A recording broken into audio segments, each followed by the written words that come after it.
Hello everyone, আসসালামু আলাইকুম। Welcome back to my channel Toshika's kitchen. পাকা আমের এই পিঠাগুলো এত মজার হয়ে থাকে। মাত্র 5 মিনিটে পাকা আম দিয়ে আমি এই পিঠাগুলো বানিয়ে নিয়েছি। এখন যেহেতু পাকা আমের সিজন, আপনারা খুব সহজে চাইলেই এই পিঠাগুলো ঝটপট বানিয়ে নিতে পারবেন। প্রথমে আমি একটি মিক্সিং বলে নিয়ে নিচ্ছি হাফ কাপ পরিমাণ আটা। এখানে আটা অথবা ময়দা যে কোনো একটি ব্যবহার করলেই হবে। দিচ্ছি 1/4 কাপ পরিমাণ চিনি। চিনির পরিমাণটা আপনারা যে যার স্বাদ অনুযায়ী দিয়ে দেবেন। স্বাদ মতো লবণ দিয়ে দিচ্ছি আর দিচ্ছি রান্নার রেগুলার সয়াবিন তেল 1 টেবিল চামচ। এখন সব কিছু একটি হ্যান্ড হুইস্কের সাহায্যে ভালোভাবে মিশিয়ে নিচ্ছি। মিশিয়ে নেওয়া হয়ে গেলে আমি এখানে পরিমাণ মতো কুসুম গরম পানি ব্যবহার করছি। এখানে পানির কোনো পরিমাণ নেই, যার যতটুকু প্রয়োজন সে অনুযায়ী এরকম একটি আটার মিশ্রণ তৈরি করে নিতে হবে।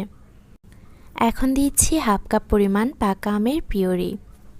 আমি একটি পাকা আমকে ব্লেন্ডারে ব্লেন্ড করে তারপর এখানে ব্যবহার করছি। আপনাদের আমের মধ্যে যদি কোনো প্রকার আঁশ থেকে থাকে তাহলে অবশ্যই আমের মিশ্রণটিকে ছেঁকে তারপর এখানে ব্যবহার করতে হবে। সম্পূর্ণ মিশ্রণটিকে এখন আমি কয়েক সেকেন্ড ব্লেন্ড করে নেব, যাতে এটা অনেক বেশি স্মুথ হয়ে যায়। তো ব্লেন্ড করে নেওয়ার পর দেখতেই পাচ্ছেন এটা আগে থেকে অনেক বেশি স্মুথ হয়ে গেছে। এখন আমি এটা দিয়ে পিঠা বানিয়ে নেব। একটি ফ্রাই প্যানকে গরম করে নিয়ে আমি এখানে হালকা অয়েল ব্রাশ করে নিচ্ছি। খুব বেশি অয়েল এখানে ব্যবহার করা যাবে না, জাস্ট একটু তেল এখানে ব্রাশ করে নিয়েছি।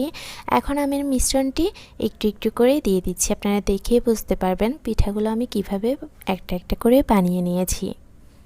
প্রত্যেকটি পিঠা চুলার লো হিটে রেখে একটি ঢাকনা দিয়ে কয়েক সেকেন্ড ঢেকে রাখলে দেখবেন পিঠাগুলো খুব সুন্দরভাবে হয়ে গেছে। কিছুক্ষণের মধ্যে পিঠাটি হয়ে গেছে। এখন আমি এটাকে ফ্রাই প্যান থেকে উঠিয়ে নেব। দেখতেই পাচ্ছেন আমের পিঠাগুলো খুব সুন্দরভাবে ফ্রাই প্যান থেকে উঠে গেছে, আর এটা কতটা সফট হয়েছে তা নিশ্চয়ই দেখে বুঝতে পারছেন। একইভাবে আমি সবগুলো পিঠা বানিয়ে নিয়েছি।